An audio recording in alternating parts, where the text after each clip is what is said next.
Hi friends, उन्हें तैयार शिक्षक भर्ती में एक बार फिर से आपका स्वागत है।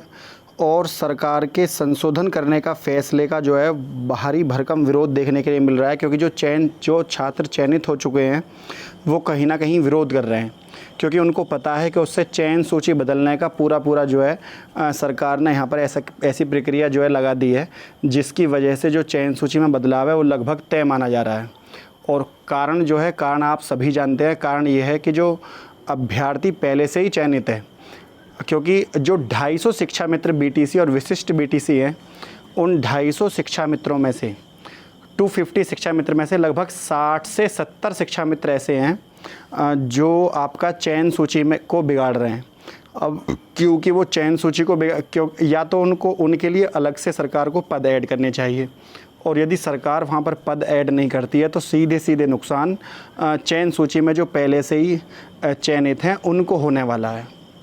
तो आप समझ सकते हैं कि कितनी बड़ी प्रक्रिया और कितनी बड़ी भर्ती का यहाँ पर उल्लेख है। बड़ी मुश्किल से अभ्यर्थी अपने ज्वाइनिंग लेटर का इंतज़ार कर रहे हैं, और वहीं उनमें से लगभग 50 से 60 चयनित छात्र ऐसे हैं जिनके ऊपर सरकार ने तलवार लटका दी है। और ये हम जो लो मेरिट वाले बच्चे हैं ये वो भी हो सकते हैं, और हो सकता है कि यदि जातिगत आरक्षण को देखा जाए तो वो किसी भी मेरिट को प्रभावित कर सकते हैं। वो जनरल वाली कैटेगरी में भी चयनित हो सकते हैं, वो अन्य पिछड़ा वर्ग मेरिट में भी हो सकते हैं, वो एससी की मेरिट में भी वो हो सकते हैं। तो 69,000 शिक्षक भर्ती में सबसे इम्पोर्टेंट चीज़ यहाँ पर यही देखने के लिए मिल रही है कि उसका भारी भरकम विरोध हो रहा है। उधर जो सीटेट की परीक्षा होनी थी, सीटेट की परीक्षा का भी यहाँ पर विरोध आपको देखने के लिए मिल रहा है। सरकार विरोध कर रही है, सरकार परीक्षा कराने पर तुली हुई है, लेकिन जो अभ्यर्थी हैं वो विरोध कर रहे हैं। मतलब अभ्यर्थी विरोध क्यों कर रहे हैं? क्योंकि कोरोना पॉजिटिव की वजह से केरल में अभी एग्ज़ाम हुआ था, और केरल में जो 11वीं की परीक्षाएं हुई थी वहाँ पर लगभग 250 अभिभावकों के ऊपर जो गार्जियन परीक्षा कराने आए थे, उन्होंने वहाँ पर भारी भीड़ इकट्ठी कर ली थी, जिसकी वजह से जो भीड़ इकट्ठी हुई उस भीड़ पर केस किया गया। उसमें से 250 जो गार्जियन है उनके ऊपर।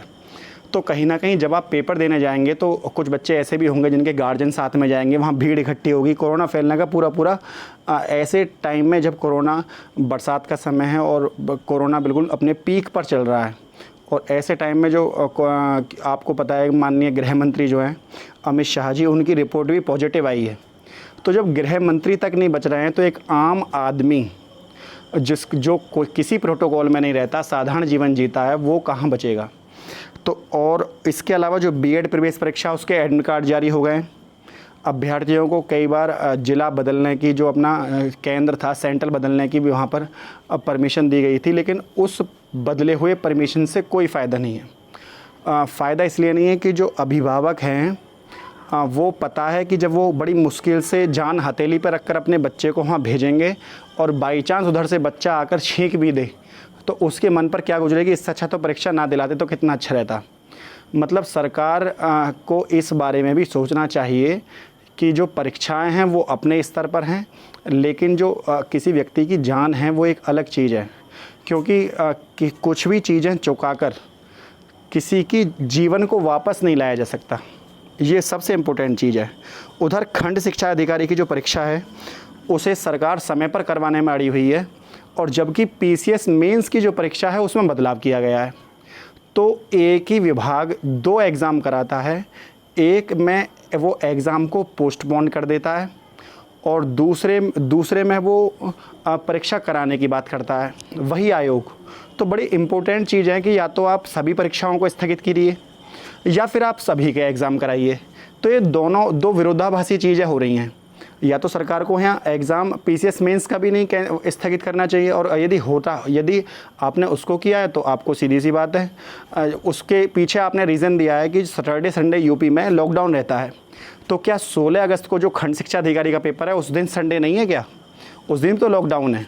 तो ये चीज़ें किस स्तर पर चल रही हैं, क्या इनके पीछे सोच है सरकार की? ये सब चीज़ें साफ साफ यहाँ पर देखने के लिए मिल रही हैं। लेकिन सबसे इम्पोर्टेंट चीज़ यहाँ पर यही है कि जो सरकार है वो कोई भी निर्णय लेने में सक्षम तो है, पर सरकार ने निर्णय लिया नहीं। उधर इसी माह जूनियर अध्यापकों की भर्ती का विज्ञापन कभी भी आ सकता है, आपको देखने के लिए मिलेगा। और सबसे इम्पोर्टेंट चीज़ इसमें क्या है? सबसे इम्पोर्टेंट चीज़ इसमें यह है कि जब जूनियर अध्यापक की भर्ती का वो आएगा, उससे बाद में टेट का एग्ज़ाम होगा। तो जो अभ्यर्थी इस साल टेट ये सोच रहे थे कि हम टेट पास करने के बाद जूनियर की भर्ती में बैठेंगे, तो कहीं ना कहीं उनका मनोबल, उनका स्तर नीचे डाउन होगा, क्योंकि वो चाहते थे कि पहले हमारे टेट की परीक्षा हो जाए जूनियर वाली या प्राइमरी वाली, उसके बाद भर्ती निकले। तो ऐसे हज़ारों या लाखों भी कह सकते हैं, ऐसे लाखों अभ्यर्थी ऐसे होंगे जो उस परीक्षा से वंचित हो जाएंगे और वो परीक्षा समय पर नहीं कराई जाएगी। उधर जो सीटेट की परीक्षा होनी थी, सीटेट की परीक्षा में सबसे इम्पोर्टेंट चीज़ यहाँ पर देखने के लिए ये मिल रही थी कि परीक्षा होगी या नहीं होगी, और इन संशयों के बीच अब पता लग रही है कि परीक्षा होनी है और तय है। तो आप समझ सकते हैं कि जो अभ्यर्थी चिंतन कर रहा था कि हो सकता है एग्ज़ाम, सारे एग्ज़ाम कैंसिल हो रहे हैं, लेकिन इसी बीच आपने देखा होगा कि एपीओ की जो मेंस की परीक्षा है, जो सरकारी एलएलबी करने के बाद जो सरकारी वकील होते हैं, इनकी परीक्षा होती है एपीओ, असिस्टेंट प्रोसिक्यूशन ऑफिसर। तो एपीओ की जो परीक्षा है वो अपने समय पर कराई गई है। अब चूंकि एपीओ की परीक्षा अपने समय पर कराई गई है, तो इसके आधार पर और परीक्षाएं जो हैं उनका भी रास्ता मार्ग प्रशस्त हो गया है, और एपीओ की परीक्षा कराने में सरकार को किसी भी तरह की कोई प्रॉब्लम नहीं हुई। इससे सरकार का थोड़ा मनोबल और बढ़ा है कि परीक्षा हो।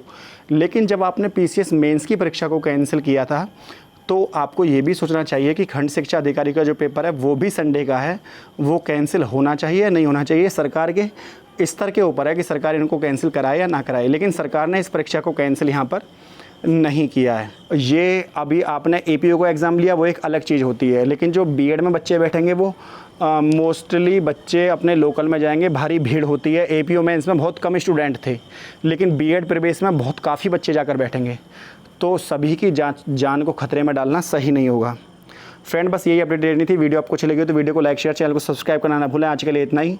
जय हिंद, जय भारत।